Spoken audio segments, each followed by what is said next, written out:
이 사안, 고발 사주 사건 아니면은 지난 총선 때 윤석열 대검의 총선 개입 사건, 이 사안의 진상 규명이 지금 몇 퍼센트 정도 왔다고 보시나요? 제가 우리 기사를 봤는데 네. 저 되게 30%요 이렇게 얘기를 했거든요. 네, 아 그래요? 근데 30%. 우리 부장님도 30%라고 얘기를 하셔서 네. 그 기자님이 놀랍다 동일한 우리 수치들. 부장님도 그렇게 네. 생각하십니까? 잠깐 한 10초, 20초 딱 머릿속에 네, 하니까 저도, 그 정도가 네, 딱 그 나오더라고요. 정도다. 우리 그 그림 네. 있어요. 오마이뉴스에 두 분이 최근에 연달아서 인터뷰를 했는데, 자, 요겁니다. 두 분의 사진이 일면에 탁 실렸군요. 네. 자, 오마이 TV와 오마이 뉴스가 지금 공동으로 이 사건에 대한 진상을 계속 추적해서 저런 심층 인터뷰도 가고 있습니다. 자, 그러면 이 30%가 이제 100% 될 때까지 네. 우리가 계속 한번 가보자고요. 그것이 정의죠. 네. 그게 민주주의죠. 자, 그러려면 이제 핵심적으로 앞으로 뭐뭐를 규명을 해야 됩니까? 과제. 가재요. 네. 지금 공범자에 대한 출석 요구 및 조사가 필요하죠. 지금 이제 손준성 1인만 유죄를 네. 받았는데 1심에서. 거기에서 이제 여기에서 이제 적시된 네. 윤석열 네. 뭐 이제 대통령이기 네. 때문에 그 네. 수사 가능한지 여부에 대해서는 논의가 있는데요. 네. 거기에 또 그 한동훈. 한동훈, 김건희 네. 또 그리 관련된 중요 참고인들 머릿속에 그려집니다. 상식적으로 중요 참고인들 네. 당시에 있었던 그 권준성, 네. 권순정, 네. 검사. 권순정 그 대변인 그 단독방에 있었던 네. 그 사람, 네. 그다음에 수사정보정책관실의 의사결정 구조들이 어떻게 아는지 네. 그 수사정보정책관실에 있는 사람, 네. 또 총장 그 비서실에 있는 사람들 네. 이런 아주 중요 참고인들에 대한 음. 또 조사들이 이런 또 일단은 필요하죠. 네. 이렇게 하나씩 조사를 하는 적극적인 의지들을 통해서 네. 하다 보면 음. 그 과정에서 이 사실들을 알고 있는 그 예기치 않은 네. 진실 증언들이 나올 수가 있죠. 그럼 사건이 급격하게 또 진전이 되죠. 아. 지금 특수수사들의 잘하시는 특수수사에 가장 잘하는 사람 누군가의 자백을 받는 거예요. 네. 가진 방법을 통해서. 근데 이거는 적법한 수사를 통해서 네. 이제 여러 가지 이거는 되게 음. 굉장히 우리나라 중요한 사건이잖아요. 네, 이게 네. 정말 국기문란이라고 표현하지만 이거는 정의예요. 반드시 진실이 밝혀져야 돼요.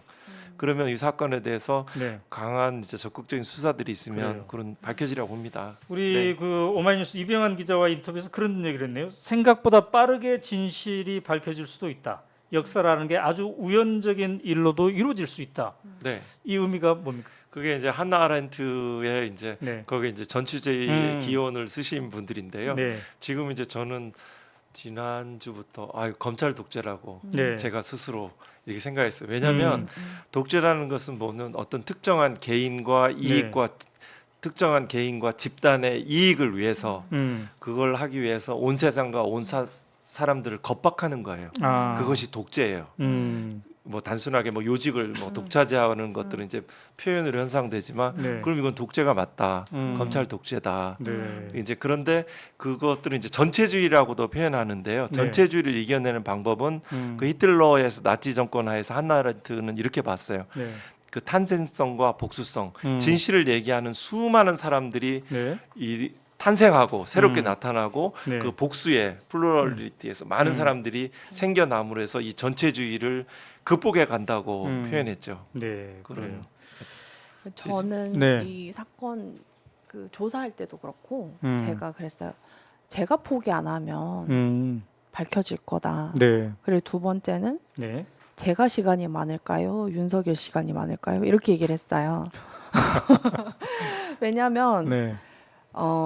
이건 전형적인 검찰총장 굉장히 특이한 아이덴티티를 가진 검찰총장이 저지른 권력범죄 선거 개입 사건이라고 하면 네. 이 권력이 끝나는 시점에서는 네. 갑자기 아까 우연한 기회라고 하셨는데 정말 네. 와장창 무너지는 그 계기가 이게 있을 거거든요. 근데 특히나 제가 약간 좀 특수한 경험을 해서 그런지 전 탄핵을 보면서 네. 한 달 사이에 박근혜 지지율이 5%가 되는 걸 보고 아, 그 탄핵 가결이 가는 기간이 정말 한 달 반? 저희가 이제 그 국정조사부터 네, 특검부터 네. 그 지점을 보니 굉장히 권력이라는 게 허무하구나. 근데 정당 생활하는 사람들은 그걸 인지를 하고 있는데 네. 그리고 검찰에 계시는 분들은 네. 그 기관이 주는 그 굉장히 따뜻함, 안정감, 네. 있죠.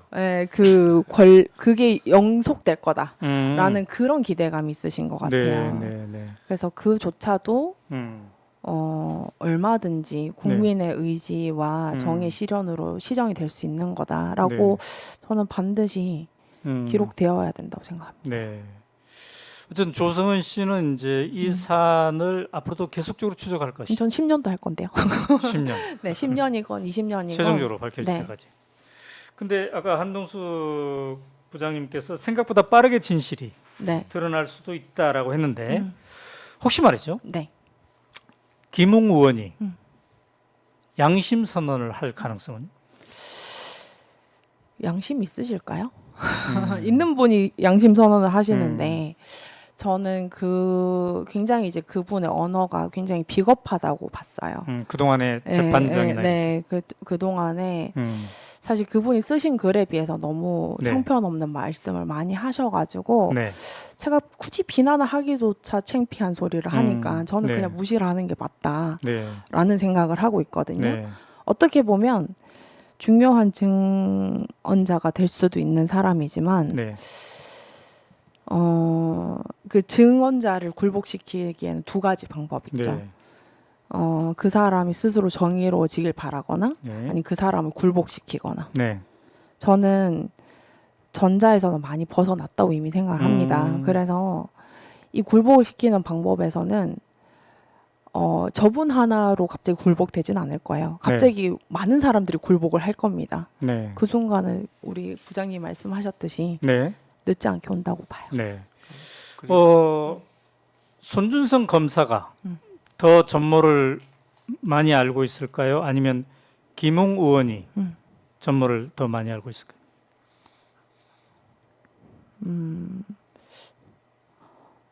한동훈 씨가 제일 많이 알고 있겠죠.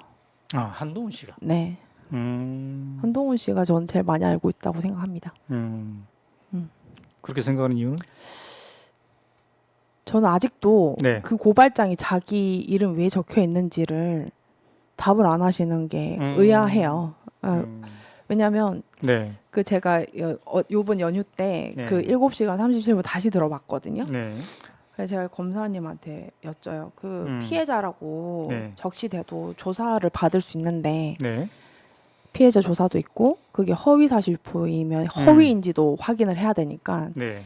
이게 수사 방향이 어디로 튈지 모르는데 이 피해자를 이렇게 멋대로 윤석열, 김건희, 한동훈으로 적시를 해서 손준성이 외부 특히 정당한테 보낼 수 있다고 생각하느냐? 네. 제가 이렇게 물었어요. 네. 그러니까 아무 대답 못 하시더라고요. 네. 근데 이제 그 과정에서 윤석열 씨는 소추권이 없다고 치고 네. 김건희 씨는 뭐 빠져 있다고 치면 어쨌든 검사의 직에서 빠져나와서 지금 정치인을 하고 있잖아요. 그렇죠. 그러면은 정치인은 이제 국민들 질문에 대답을 해야 되는 사람이잖아요. 네. 네. 근데 이 중대 사건에서 유죄 판결이 난 이 사건에 특히나 국기문란 사건이라고 네. 어떤 공수처, 재판부 그리고 모든 사회 언론들이 그렇게 하고 있는 그 사건의 그 고발장에 네. 떡하니 자기 사건이랑 자기 이름이 들어가 있는데 네. 자기는 그 사건을 모른다고 도망 다니면은 너무 다 아는 사람의 행동 아닙니까? 지금 이 사안에 대해서 한동훈 비대위원장은 코멘트가 없죠. 네. 국민의힘에서도 그렇고 네. 대통령실도 그렇고 네.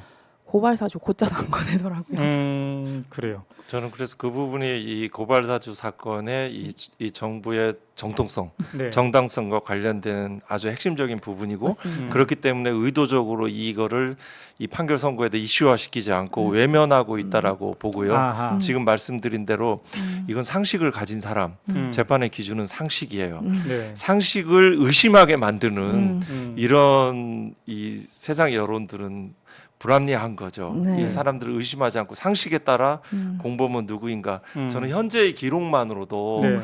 충분히 해석 물적 증거들을 해석하면 되거든요. 네. 뭐 우리가 흔히 뭐 재판할 때 많이 경험했지만 이 카톡과 통화가 있다면 그 기지국은 어디인가, 거기에 어떤 휴대폰을 소지한 사람들이 존재했던가, 네. 왜 무슨 내용들이 오고 갔는가 하나하나 이 물적 증거에 대한 해석 능력이 네. 뭐 법정에서도 증언했지만 공수처는 조금 부족하셨다. 네.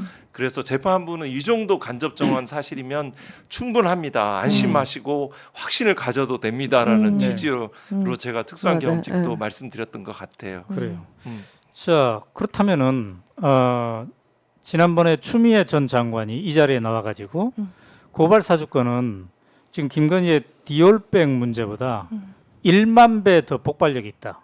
이렇게 얘기를 했어요. 네. 그러면서 조성은 씨에 대해서 참 똑똑하다 이렇게 얘기를 했는데 추미애 장관의 발언에 대해서 어떻게 생각해요? 1만 배 더 폭발력이 있다.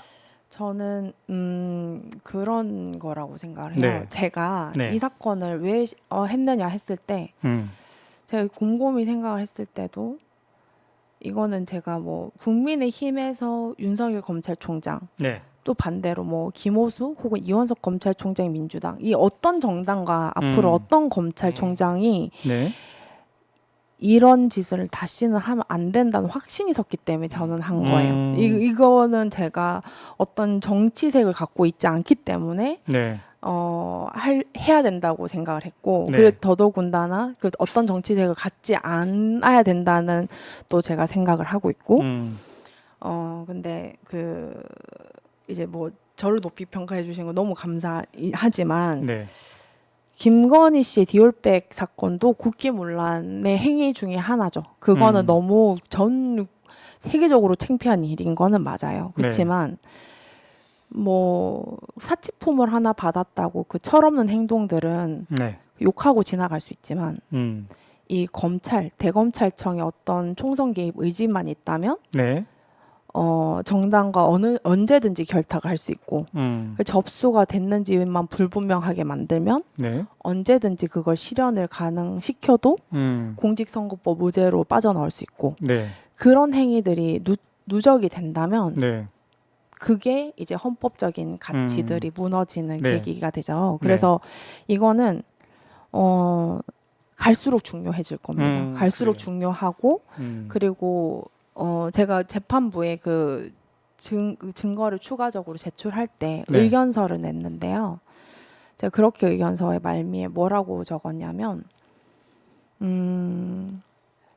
재판부가 네. 이 행위를 경하게 판단하시면 네. 사법부의 판결로서 허용하는 음. 검찰의 선거 개입 행위가 된다. 아. 네, 그러니까 이거를 단순히 행위에 뭐 실패했느냐 이걸 떠나서 이 의도와 개입하는 조직 범위 네. 그리고 이거를 실현시켰던 의지를 판단하셔서 다시는 헌정사에 이런 일이 발생하지 않도록 주관한 판단을 해달라 이렇게 제가 적었거든요. 아. 그게 저는 제가 네. 보는 이 사건의 의미예요. 네.